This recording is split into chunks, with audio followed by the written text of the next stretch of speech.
नीलाञ्जनसमाभासं रविपुत्रं यमाग्रजं छायामार्ताण्डसम्भूतं तं नमामि शनैश्चरम्। नीलाञ्जनसमाभासं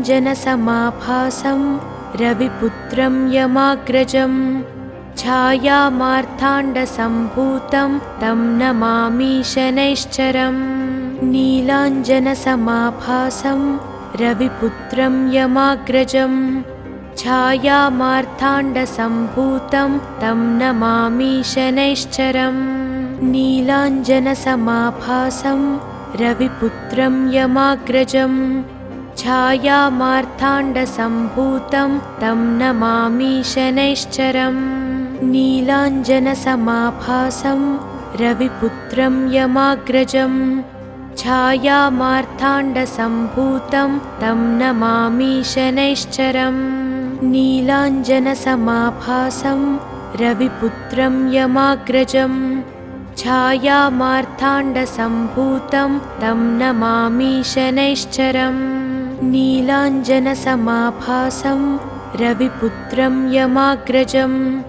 छायामार्ताण्डसम्भूतं तं नमामि शनैश्चरम्। नीलाञ्जनसमाभासं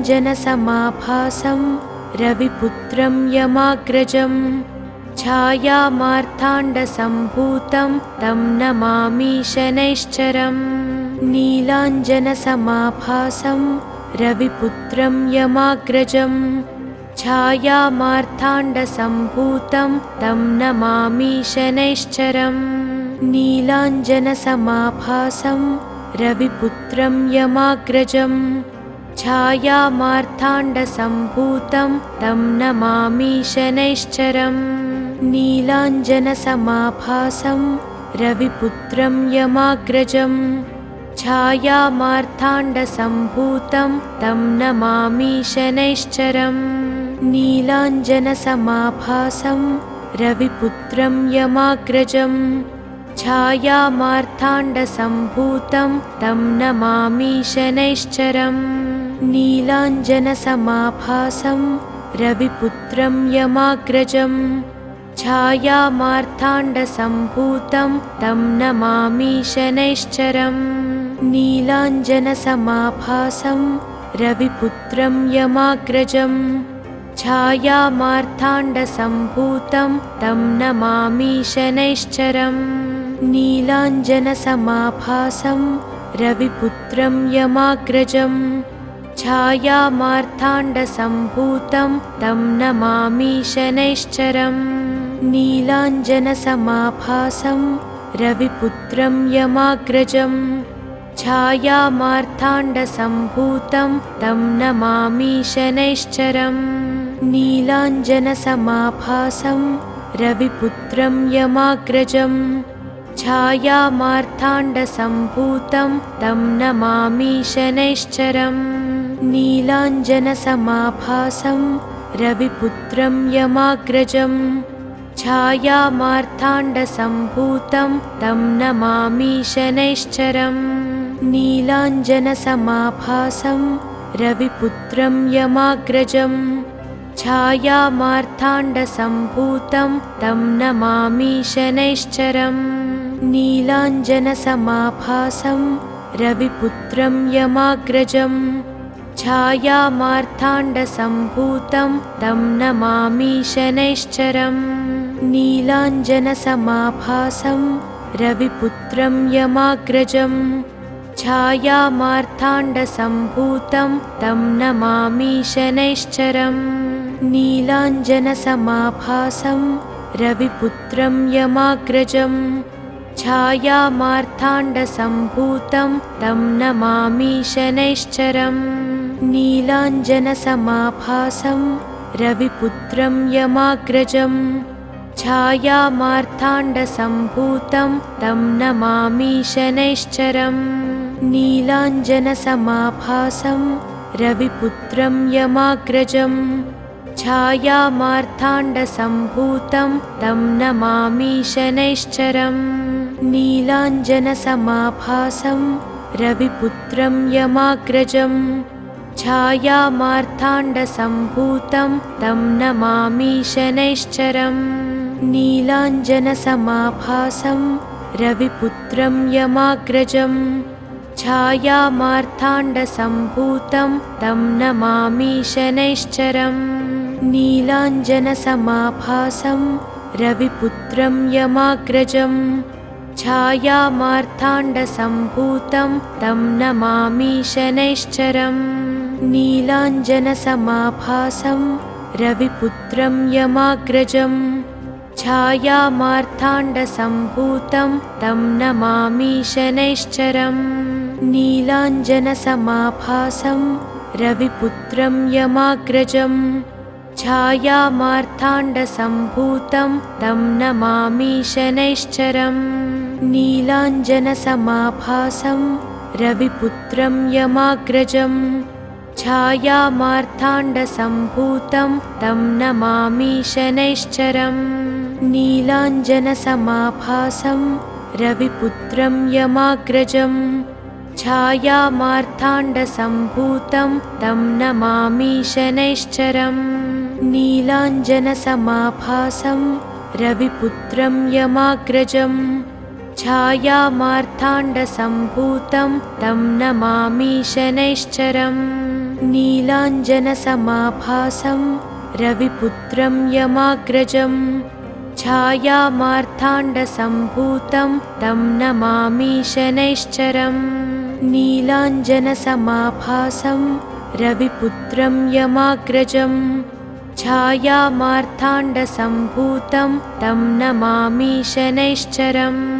नीलाञ्जनसमाभासं रविपुत्रं यमाग्रजं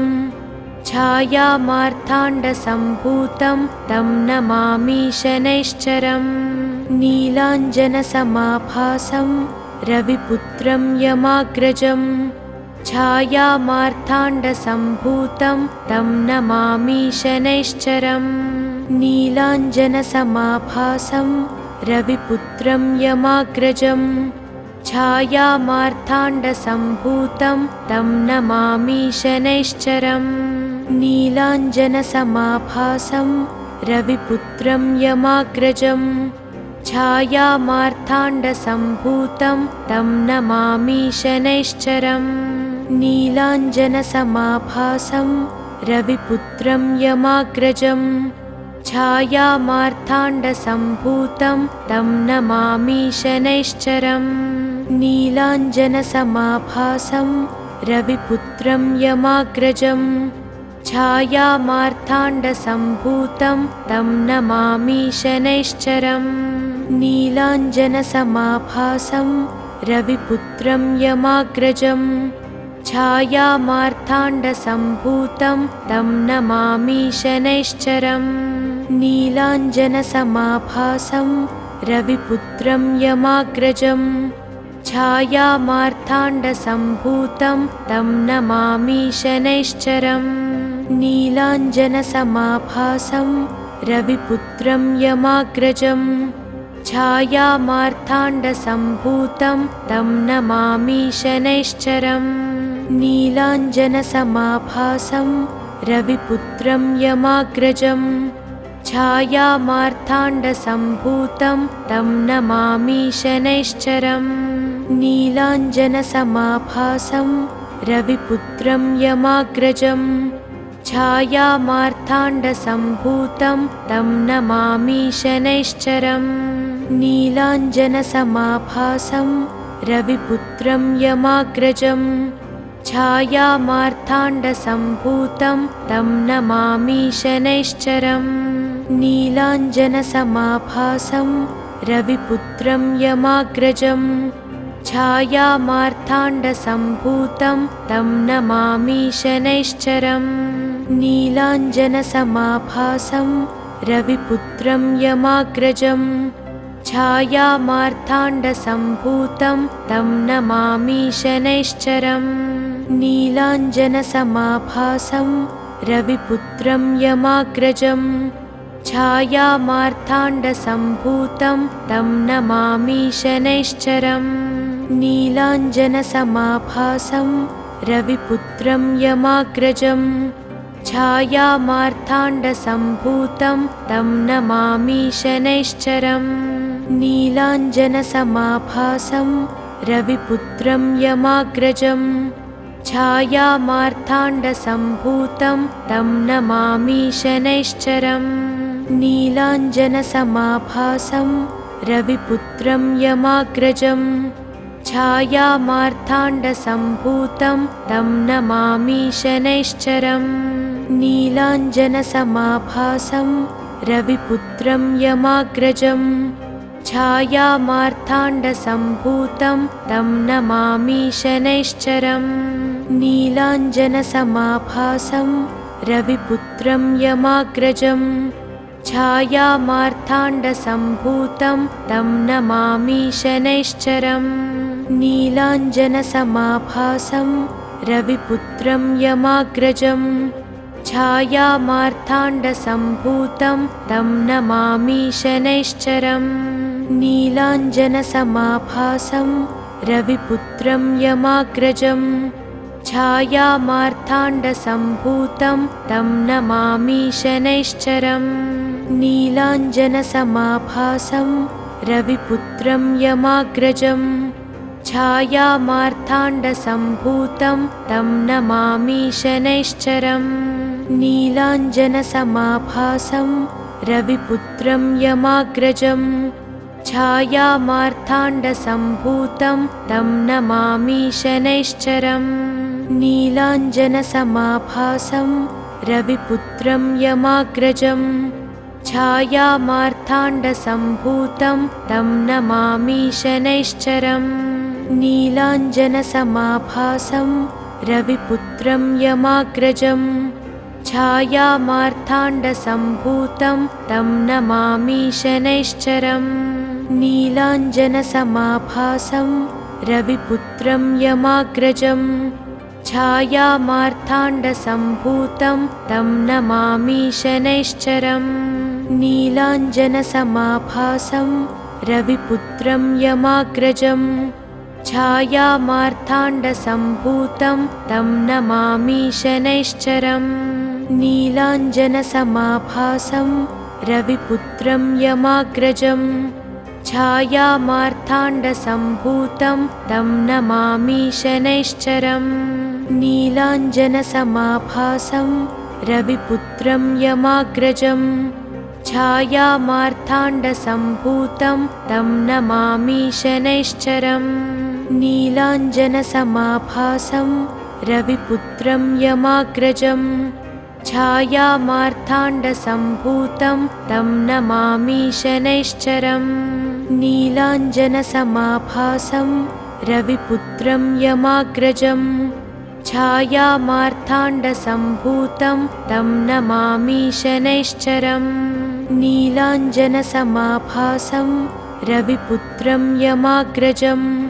छायामार्ताण्डसम्भूतं तं नमामि शनैश्चरम् नीलाञ्जनसमाभासं रविपुत्रं यमाग्रजं छायामार्ताण्डसम्भूतं तं नमामि शनैश्चरम् नीलाञ्जनसमाभासं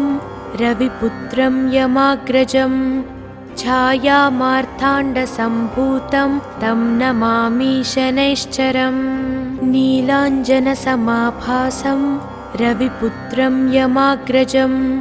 छायामार्ताण्डसम्भूतं तं नमामि शनैश्चरम् नीलाञ्जनसमाभासं रविपुत्रं यमाग्रजं छायामार्ताण्डसम्भूतं तं नमामि शनैश्चरम् नीलाञ्जनसमाभासं रविपुत्रं यमाग्रजं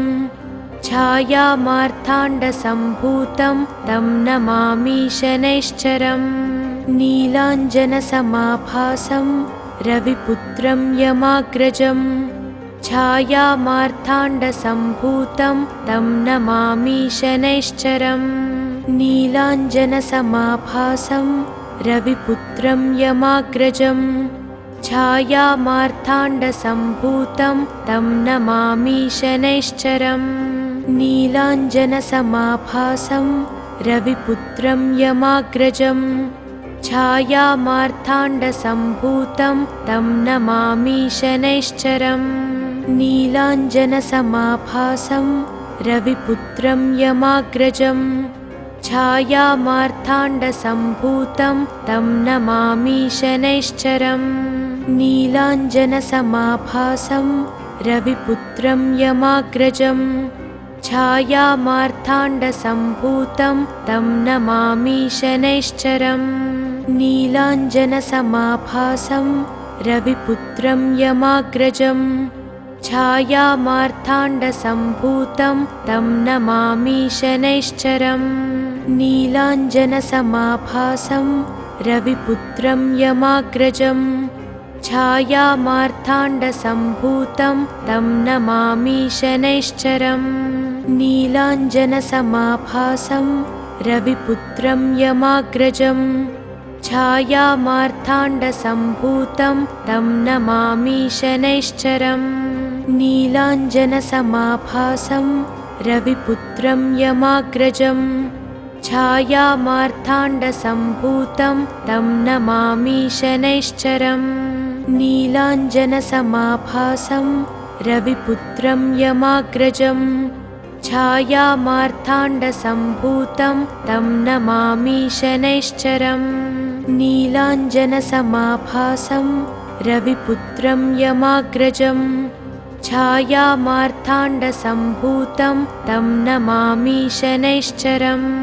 नीलाञ्जनसमाभासं रविपुत्रं यमाग्रजं छायामार्ताण्डसम्भूतं तं नमामि शनैश्चरम् नीलाञ्जनसमाभासं रविपुत्रं यमाग्रजं छायामार्ताण्डसम्भूतं तं नमामि शनैश्चरम् नीलाञ्जनसमाभासं रविपुत्रं यमाग्रजं छायामार्ताण्डसम्भूतं तं नमामि शनैश्चरम् नीलाञ्जनसमाभासं रविपुत्रं यमाग्रजं छायामार्ताण्डसम्भूतं तं नमामि शनैश्चरम् नीलाञ्जनसमाभासं रविपुत्रं यमाग्रजं छायामार्ताण्डसम्भूतं तं नमामि शनैश्चरम् नीलाञ्जनसमाभासं रविपुत्रं यमाग्रजं छायामार्ताण्डसम्भूतं तं नमामि शनैश्चरम् नीलाञ्जनसमाभासं रविपुत्रं यमाग्रजं छायामार्ताण्डसम्भूतं तं नमामि शनैश्चरम् नीलाञ्जनसमाभासं रविपुत्रं यमाग्रजं छायामार्ताण्डसम्भूतं तं नमामि शनैश्चरम् नीलाञ्जनसमाभासं रविपुत्रं यमाग्रजं छायामार्ताण्डसम्भूतं तं नमामि शनैश्चरम् नीलाञ्जनसमाभासं रविपुत्रं यमाग्रजं छायामार्ताण्डसम्भूतं तं नमामि शनैश्चरम् नीलाञ्जनसमाभासं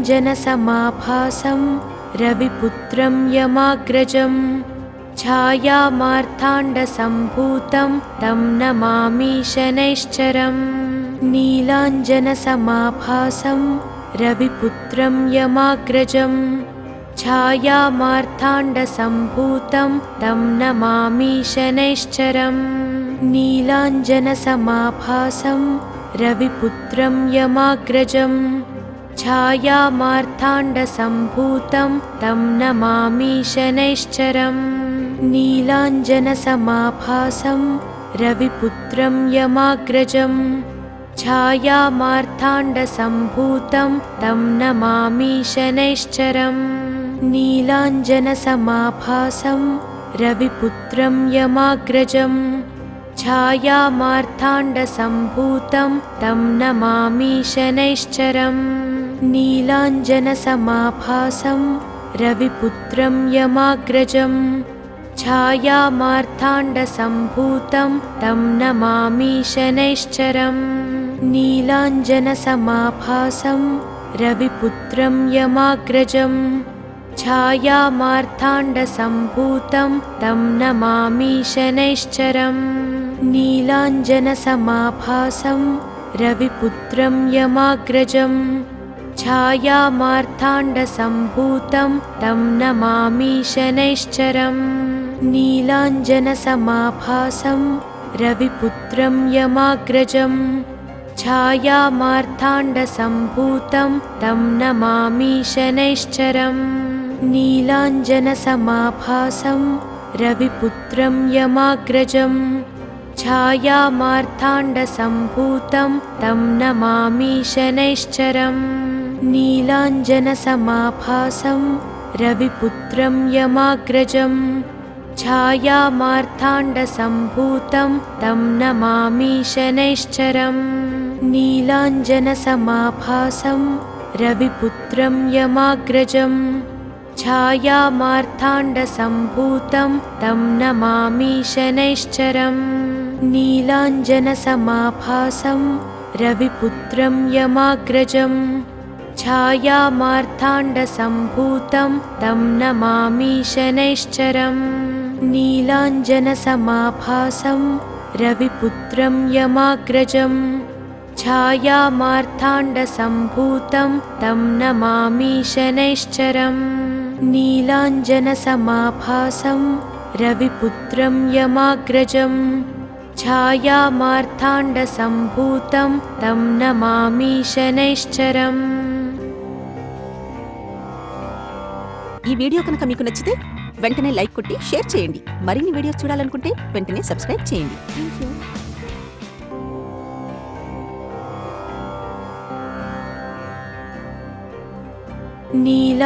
नीलाञ्जनसमाभासं रविपुत्रं यमाग्रजं छायामार्ताण्डसम्भूतं तं नमामि शनैश्चरम् नीलाञ्जनसमाभासं रविपुत्रं यमाग्रजं छायामार्ताण्डसम्भूतं तं नमामि शनैश्चरम् नीलाञ्जनसमाभासं रविपुत्रं यमाग्रजं छायामार्ताण्डसम्भूतं तं नमामि शनैश्चरम् नीलाञ्जनसमाभासं रविपुत्रं यमाग्रजं छायामार्ताण्डसम्भूतं तं नमामि शनैश्चरम् नीलाञ्जनसमाभासं रविपुत्रं यमाग्रजं छायामार्ताण्डसम्भूतं तं नमामि शनैश्चरम् नीलाञ्जनसमाभासं रविपुत्रं यमाग्रजं छायामार्ताण्डसम्भूतं तं नमामि शनैश्चरम् नीलाञ्जनसमाभासं रविपुत्रं यमाग्रजं छायामार्ताण्डसम्भूतं तं नमामि शनैश्चरम् नीलाञ्जनसमाभासं रविपुत्रं यमाग्रजं छायामार्ताण्डसम्भूतं तं नमामि शनैश्चरम् नीलाञ्जनसमाभासं रविपुत्रं यमाग्रजं छायामार्ताण्डसम्भूतं तं नमामि शनैश्चरम् नीलाञ्जनसमाभासं रविपुत्रं यमाग्रजं छायामार्ताण्डसम्भूतं तं नमामि शनैश्चरम् नीलाञ्जनसमाभासं रविपुत्रं यमाग्रजं छायामार्ताण्डसम्भूतं तं नमामि शनैश्चरम् नीलाञ्जनसमाभासं रविपुत्रं यमाग्रजं छायामार्ताण्डसम्भूतं तं नमामि शनैश्चरम् नीलाञ्जनसमाभासं रविपुत्रं यमाग्रजं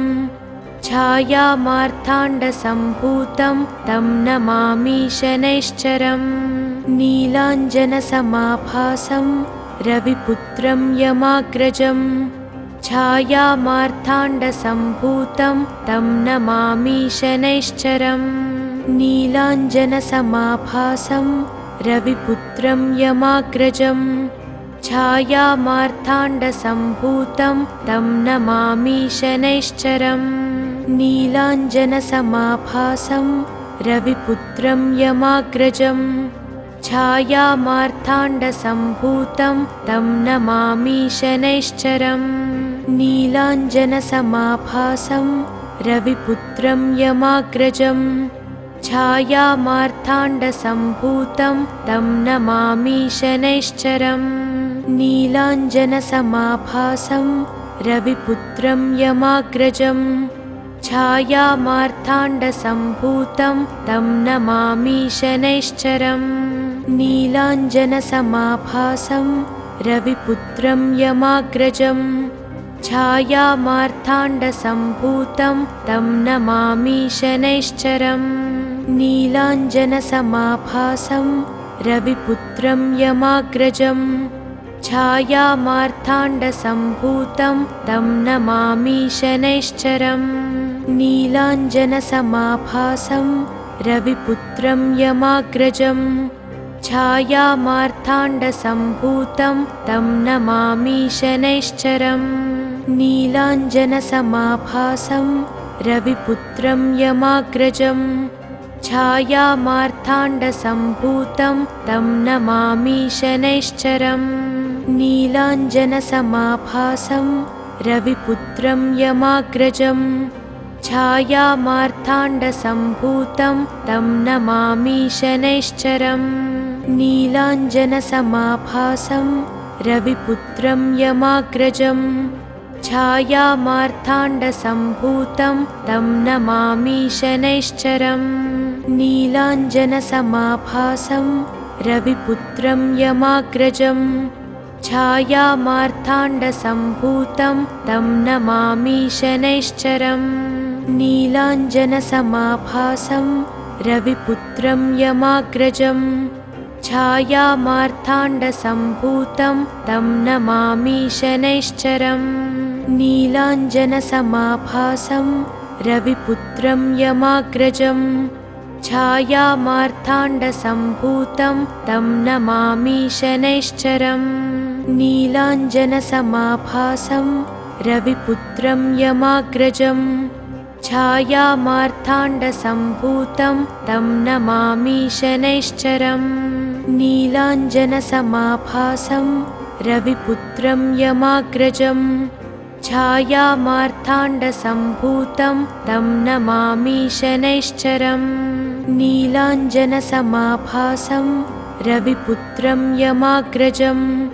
छायामार्ताण्डसम्भूतं तं नमामि शनैश्चरम् नीलाञ्जनसमाभासं रविपुत्रं यमाग्रजं छायामार्ताण्डसम्भूतं तं नमामि शनैश्चरम् नीलाञ्जनसमाभासं रविपुत्रं यमाग्रजं छायामार्ताण्डसम्भूतं तं नमामि शनैश्चरम् नीलाञ्जनसमाभासं रविपुत्रं यमाग्रजं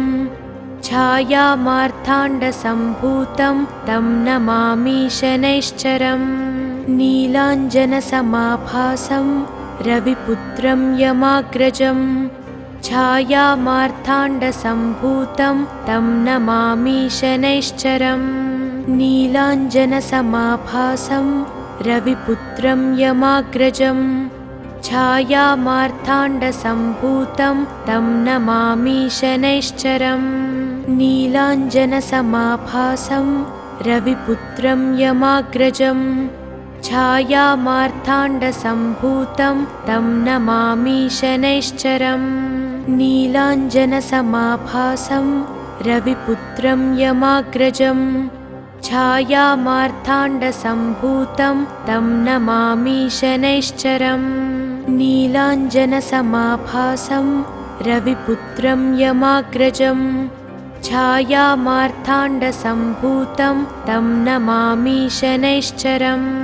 नीलाञ्जनसमाभासं रविपुत्रं यमाग्रजं छायामार्ताण्डसम्भूतं तं नमामि शनैश्चरम् नीलाञ्जनसमाभासं रविपुत्रं यमाग्रजं छायामार्ताण्डसम्भूतं तं नमामि शनैश्चरम् नीलाञ्जनसमाभासं रविपुत्रं यमाग्रजं छायामार्ताण्डसम्भूतं तं नमामि शनैश्चरम्